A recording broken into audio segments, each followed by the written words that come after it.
smack in the middle of a German tradition, which is basically drinking beer outside, beer garden. Yeah. And we caught up with Martin, who's hard at work at War of the Roses, which is entering beta phase very, very soon. Yeah. That's correct. We're entering actually tomorrow. We're starting ramping up with people. We actually let a few people in last week just to see that everything holds up. And so far so good. What we will be doing right now is to get feedback to balance the game, to look at the weapon strength, the different armor types, and see how the unlocks works and that kind of stuff.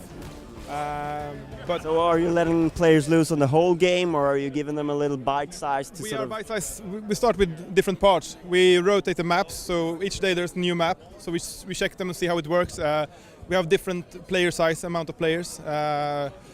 We have a 32 players servers, but now we will have 164 player server tomorrow, for example, I think. I'm not sure, so we'll see. And we try to focus on different things. We do quick updates on the balancing part, and also we are obviously fixing bugs and stuff that we want to fix that we could be better and that kind of stuff. I mean, like maps, like textures and stuff that we feel like could be improved. But mainly it's focused on balancing and fixing the last issues we have. So you're feature complete, but you want to sort of balance. Exactly. Yeah, that's feature complete. We have some small like polishing features that's not really fully implemented that we want to improve on. I mean, there's some menus that we really want to improve on. So, but apart from that, we're basically feature complete. It's the game you can play. I mean, everything is not open for the players, but the game behind the scenes is sort of feature complete. So, yeah. So, what's that process like for you as a developer? Because I guess this is when some guys get a lot to do, and other guys may not have as much to do, so it's a difficult time for a studio, isn't it? Yeah, it's very true. It depends on very much. I mean, in the end, there's a lot of programming work, obviously. I mean, that's the majority of the work, because like the concept artists, they're probably done quite soon. But you still have, I mean, we're still doing some stuff, bits and pieces here and there. Balancing, the game designer works all the way, of course, because there's a lot of balancing and stuff. The levels are sort of set. I mean, there will be feedback on the game modes and the levels, of course. So most of the team have work to do, but I mean, the heaviest load is on the heaviest workload is on the programmers, of course.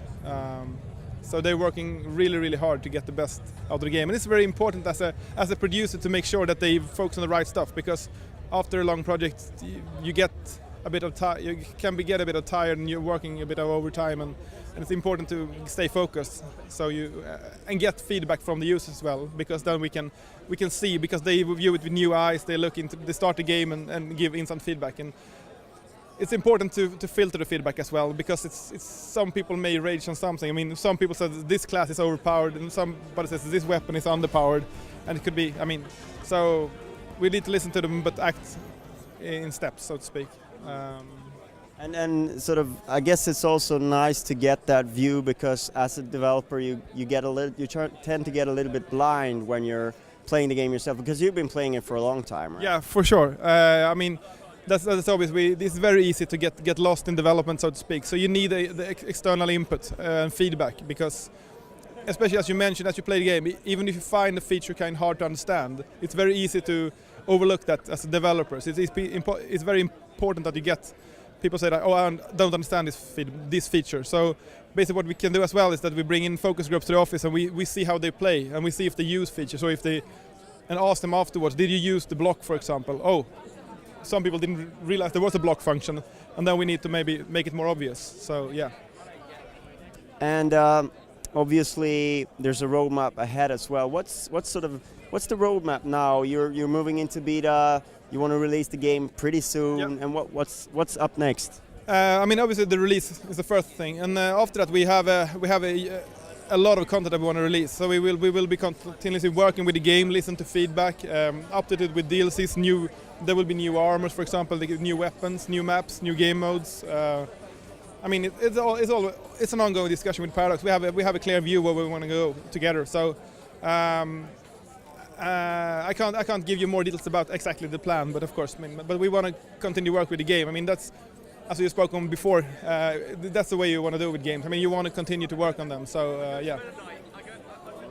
And there's no firm release date yet. It's no. You should ask. Depending on the beta. Yeah, exactly. A bit depending on the beta. We have one in our minds, but I mean, obviously we need to see the feedback what we get, but it's pretty soon, I would say. Cool. I'll let you get back to the beer. Thank you very much.